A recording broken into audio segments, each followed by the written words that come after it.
unaccountable creature is, that brother of mine. To send him to the house as an inn. I do not wonder at his impudence. But what is more, madam, the young gentleman, when you passed by in your present dress, asked me if you were the barmaid, madam. He mistook you for the barmaid. Did he? But as I live, I am resolved to keep up the delusion.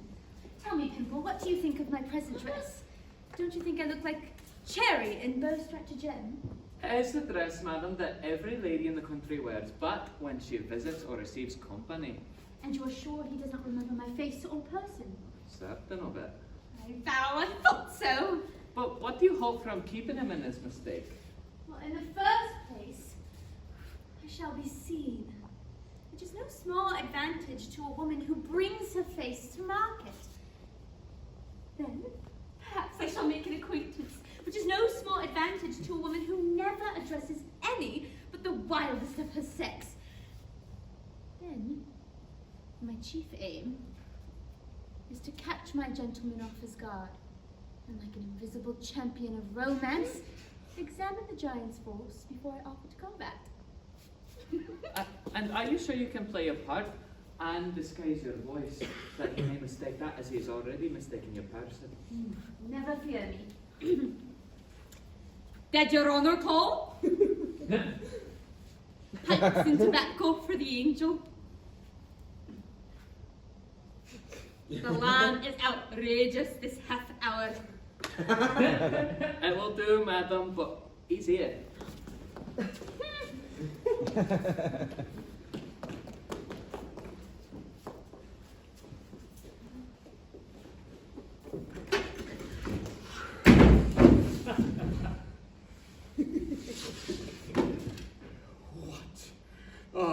Bawling in every part of the house. I have scarce had a moment's repose. If I go to the best room, there's my host and his story. If I fly to the gallery, there's my hostess and her curtsy down to the ground. I have at last got a moment to myself, and now for recollection. Did your honor call? Did you call, sir? As for Miss Hardcastle, she's too grave and sentimental for me. Did your honor call, sir? No. From the glimpse I caught of her, she squints, I think. I'm sure I heard the bell ring, sir. No, I tell you. I've pleased my father by coming down, and tomorrow I'll please myself by returning. Perhaps the other gentleman called, sir. No, I tell you. Well, I should like to know. We have such a parcel of servants in this house. No, I tell you. No.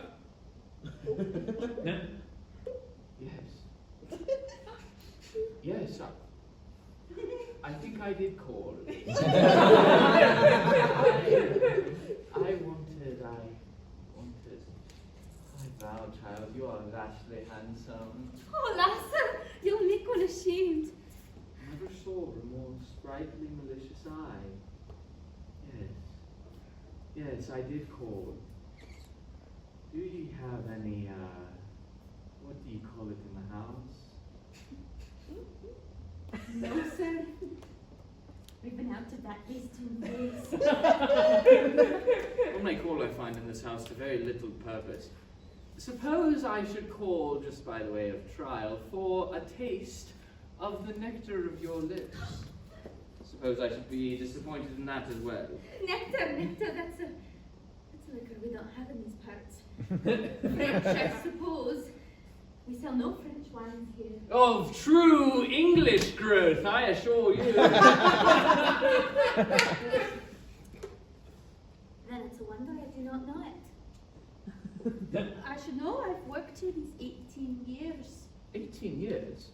Why, one might think that you kept the bar since before you were born. Tell me, how old are you? Oh, sir, one must not tell her age. They say women in music should never be dated.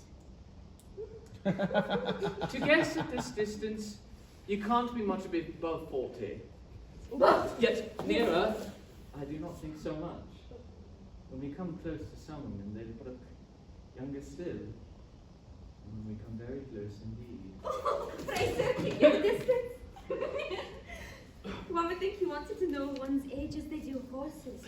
mark of man. I do protest, child. You used me extremely ill. How will we ever become acquainted if you keep me at such distance? And who wants to be acquainted with you? I'll not know such acquaintance. I say, we did not treat Mrs. Castle in this obstropulous manner. I warned you before you looked at, and you bowed for all the world as if you were talking to some justice of peace. She has hit it, sure enough. In awe of her child. A mere awkward, squinting thing. No, I find you don't know me. I laughed and rallied her a little, but I was unwilling to be too severe. Oh, curse me. I could not be too severe indeed. You are a favourite, I find, among the ladies. Yes, child, a great favourite. Yet hang me, I do not know what they find in me to follow. I don't quite like this chit. She seems knowing me, methinks. You laugh, child. Oh, I cannot but laugh but to think of what time they could be spending thinking of their work or their family.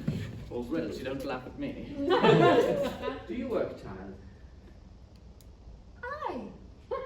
Sure, there's not a screen or a quilt in this house, but what can bear witness to that? Then you must show me your embroidery. I embroider and draw patterns a little. If you want a good judge of your work, you must apply to me. Aye, sir, but the colours will not look good under candlelight. We shall see all in the morning. And why not now, child? Such beauty fires beyond the power of resistance. Pshaw, the father's here.